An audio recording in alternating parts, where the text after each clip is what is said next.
This is I Love Black People Radio on HUR Voices, Sirius XM Channel 141. I Love Black People is more than a radio show. I Love Black People is a call from our ancestors to protect us from racial profiling all across the world. Go to iloveblackpeople.com and become a member today. Membership empowers you to live fearlessly and protect black people globally from racism and xenophobia. Join us today and become a member of our global network with an online global green book with black-owned and black-friendly businesses to protect you and your community. Membership is free, and with you, we will become 10 million strong worldwide. I am because we are. Special thanks to AFLAC for supporting I Love Black People Radio. Welcome to another edition of I Love Black People. It's great to have you, and we definitely appreciate everyone that's been on this journey. Without you, we couldn't do it. And all your input and all your support is what makes I Love Black People and loving us and being us so much more enjoyable and possible. And today we're going to address some issues, and I always talk about agendas. Like at the end of the day, when we engage in this world, the first person we got to hold accountable, of course, is ourselves.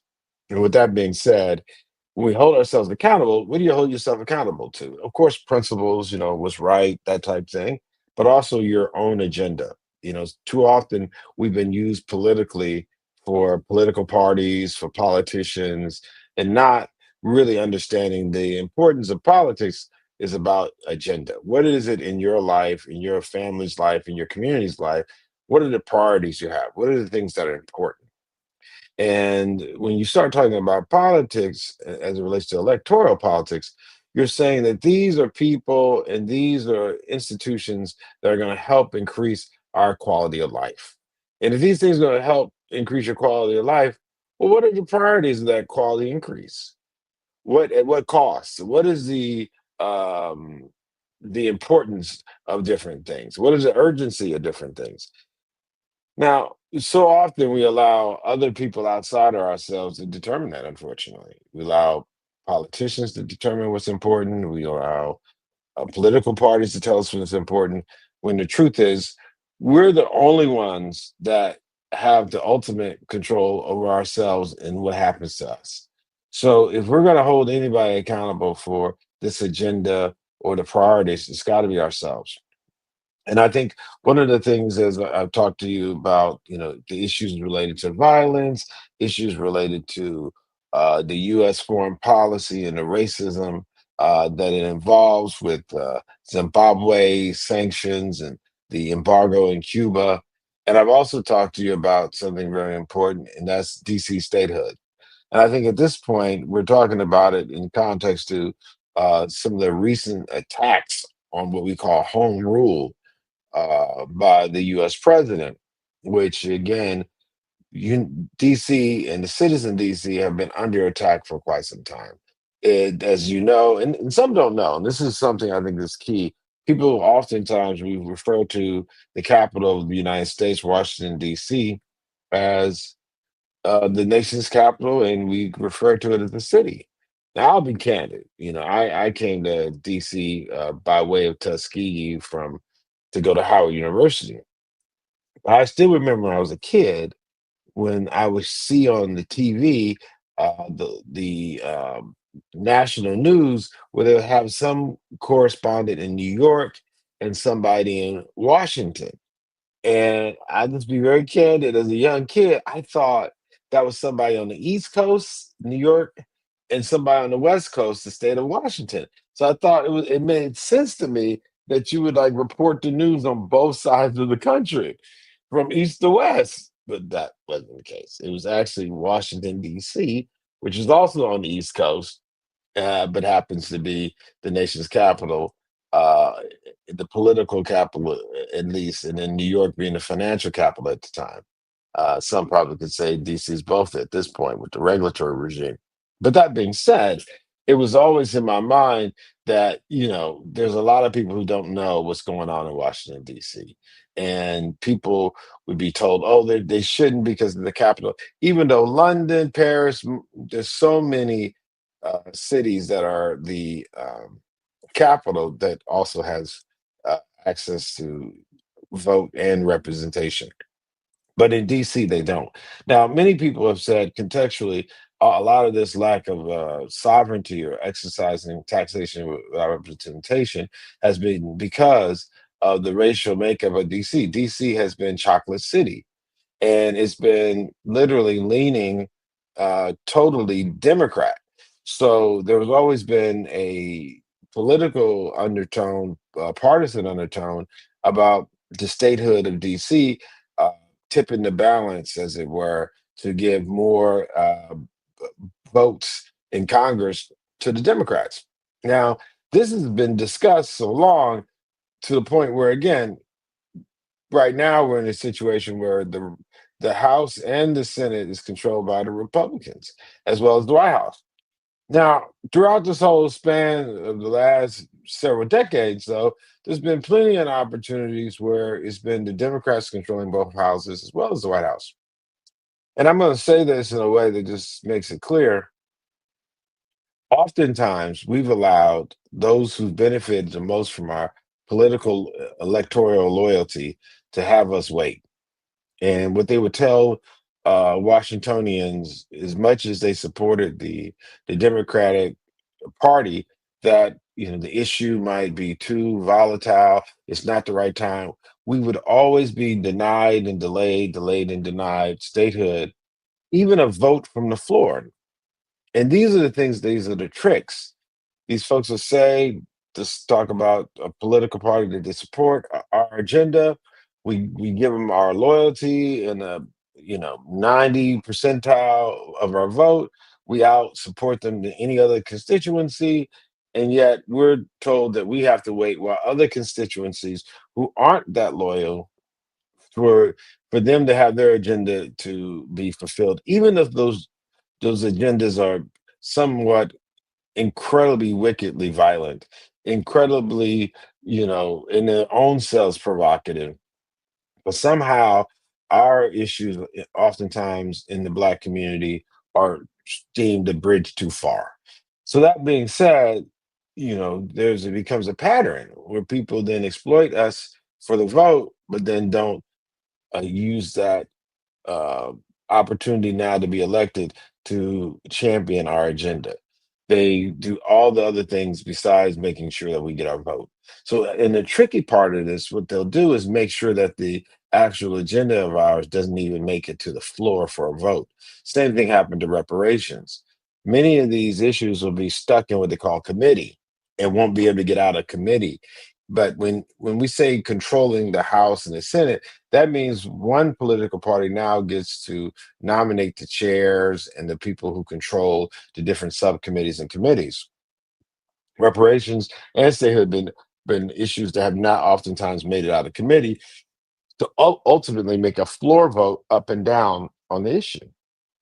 And because they don't make it to the floor, the Democrats or whoever the party is saying that they're with us can say, "Oh, if it ever comes up, we'll vote for it," but they never come up and they always kick the can and we get deceived. And then you end up when you have the people you voted for in office not support your agenda or prioritize your agenda. Now, when someone who doesn't support you and knows you haven't supported them gets in office, you become the target. You become the one that they say, well, we don't get your vote anyway and we're going to do these things. And we know at the end of the day, it won't matter how you think about it or what you say because you don't vote for us anyway. Now, again, this can be very difficult as a consequence of being loyal to people who don't prioritize your agenda either, even though they seemingly prioritize your loyalty by, the sophistry, the surface things that they do. But the substance is in the vote. Substance is in the policy. And when people show you who they are, believe them. Not when they say who they are, but when they show you who they are, believe them. And it's up to us to be the ones to discern that because these are our agenda and our priorities. And I think in many ways, the statehood issue has been one of those issues that even though we've shown amazing, unprecedented support in the Democratic Party, they've not delivered. They've given us bologna sandwiches. They've given us speeches. They've given us holidays. They've given us barbecues. They've given us fish fries, but they've not given us substance. And enough is enough, because when we get into crisis, now we start blaming and pointing fingers at each other. And I see out of all of this, one of the most amazing dynamic people that has consistently been for us with our votes and with our support. And that's Sister Mayor Muriel Bowser.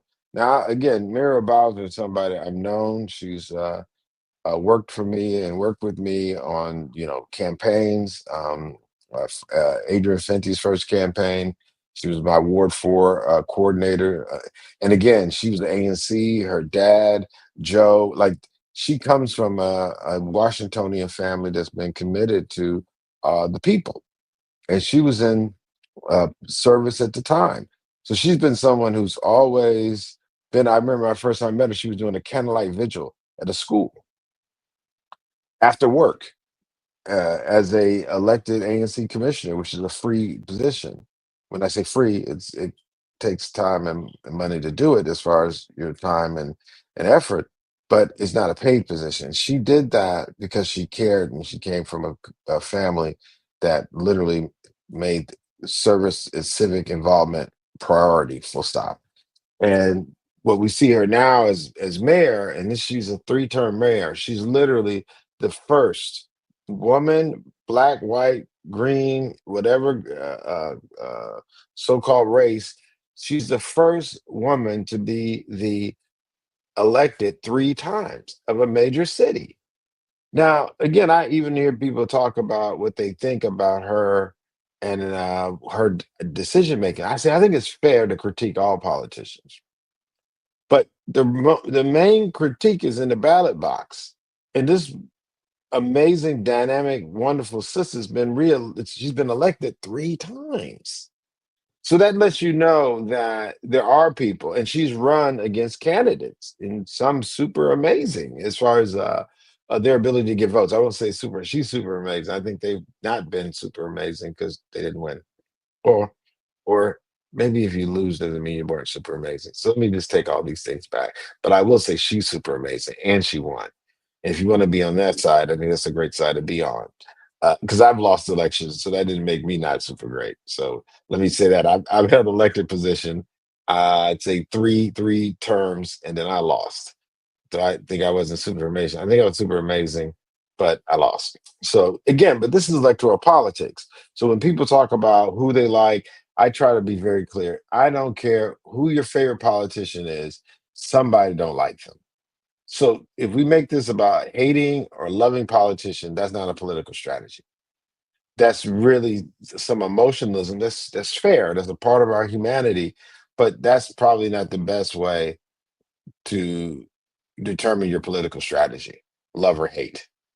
And I think what happens, with someone like as demonic or devilish or wicked as Donald Trump has been, and let's be very clear. I think it's very clear that what Biden did in his policies was devilish and demonic too. So I don't let people get away with saying who they like or not, and then somehow absolve them. Again, Obama killing and what they called it.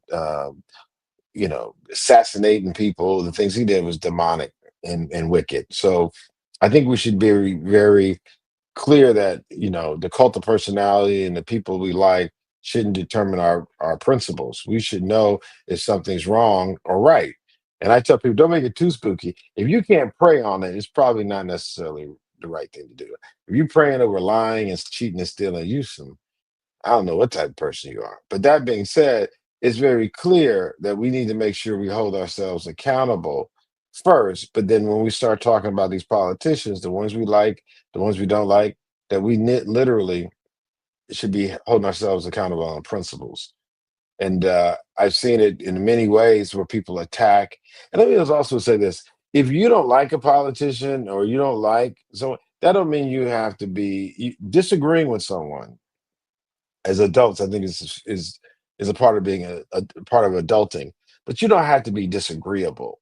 I think one of the things just social media, but in media or just the lack of community, we allow these um, the way things are presented and promoted. And just remember, in social media as well as all media, they're using a psychological approach to manipulate the masses. The corporate media, uh, what's my Noam Chomsky, talks about this.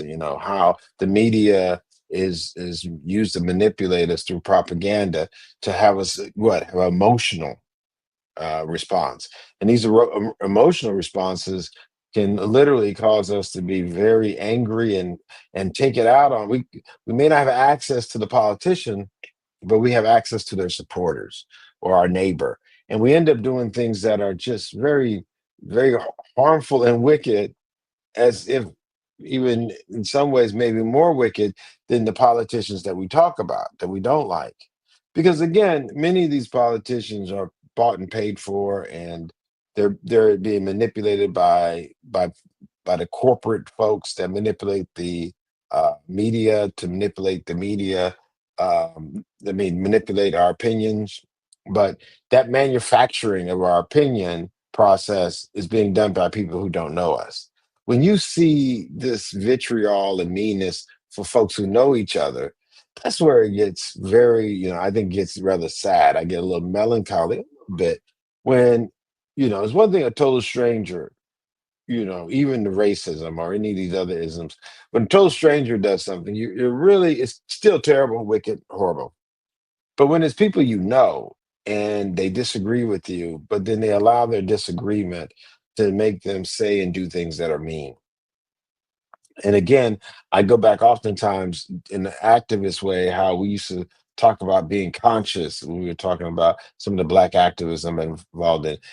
Personal attacks on people's, mental state or emotional state is unacceptable. There's no need to talk about history or current affairs and then attack my mental state of awareness as if somehow I'm dumb. Even when we say woke, now they try to attack woke. It's kind of wild. But people who espouse the woke behavior used to say, "You were asleep and I'm woke." We should tell people, "Wake up," as if they were sleeping, which probably is offensive. If you think I'm sleepwalking, you're really saying something about my state of being that's in a personal attack. You don't have to attack me personally to share information that can help me. You can give me and enlighten me in a way that's uplifting, that shares your humanity with my humanity to help me. And I think that's something that, I've had to address being in, again, a lot of this black activism, dealing with the issues of race and not, name calling and diminishing people or dismissing people. So we got to be careful of that because, again, liking and loving and hating a politician is not a political strategy.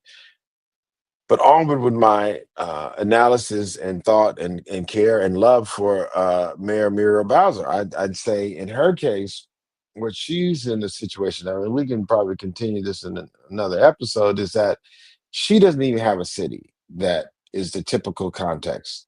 Most cities have a city, a county, and a state. And there's multiple layers of sovereignty that give self-determination. Many people talk about states' rights and the fact that there's a level of self-determination in these United States. People even say that didn't start saying the United States until well after the Civil War. They used to say these United States. And the fact there is a federation of states, meaning that these states each have their own individual laws and they have their own enforcement and self-determination. Well, the district doesn't have that. This enclave, this political enclave, again, we say taxation without representation. That means we don't have a congressperson that has a vote, and we don't have two senators. We don't control our judicial branch. Those appointments are made in the federal level. There's so many parts to this that ultimately we don't have sovereignty over. So when people talk about what the mayor of Washington, D.C., that's any mayor, does, or why don't they do what somebody in another city does, they don't have the same access and sovereignty as each other. And when you have certain um, resources, it does dictate your strategy and tactics. I when it comes to Mayor Bowser and how amazing she is, I think about what the a book we had to read when we were as activists is, the Art of War by Sun Tzu, and understanding that we were dealing with systems with lots of power, principalities with lots of power, yet we had limited resources, limited time, and a smaller voice as activists. But how do you make an impact? So we all study Art of War because it speaks to not just sheer power, but how to navigate power in a way that can give you an advantage. And I think much of what we've seen and much of what Muriel Bowser as mayor has had to do is navigate that way. And she's dealt with what 2 terms of Trump. She's dealt with COVID. She's dealt with the January 6th insurrection as a leader directly. Now, we all experience these things, but many leaders dealt with them from far away from the White House. She had to deal with the consequences of these things, government shutdowns in the midst of the federal enclave. In any time you see that there's no budget that's been passed, you're talking about government shutdown, that directly impacts the city of Washington, D.C. And she's had to navigate that over and over again and make things happen that are amazing. And DC is literally one of the most amazing places to live in direct consequence to the political leadership, the local political leadership. And she, being a strong mayor, has been a determinant factor in that regard. And when you hear people talk about, like, literally, Donald Trump, the current administration, literally took $1 billion, just stole it. They said, we're going to take it. Because they have to approve the budget in Washington, D.C., they treated it much like um, any other uh, department in the federal government. And so they cut everyone's budget back, but the money for the district came from district taxpayers. It's not federal dollars. You can't treat this like Department of Transportation. This is the people of Washington, D.C., directly, that their funds.